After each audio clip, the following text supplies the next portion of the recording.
இந்த உடலுக்குள் வந்த உயிருக்குள் வந்து புகுந்தவளே, அந்தி வெயிலுக்குள் அன்பு மலருக்குள் என்றும் இனிப்பவளே.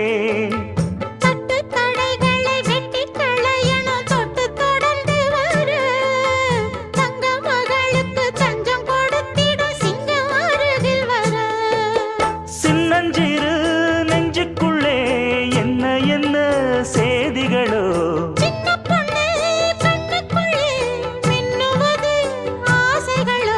சொல்லும் சொல்லில் தேனிருக்கு,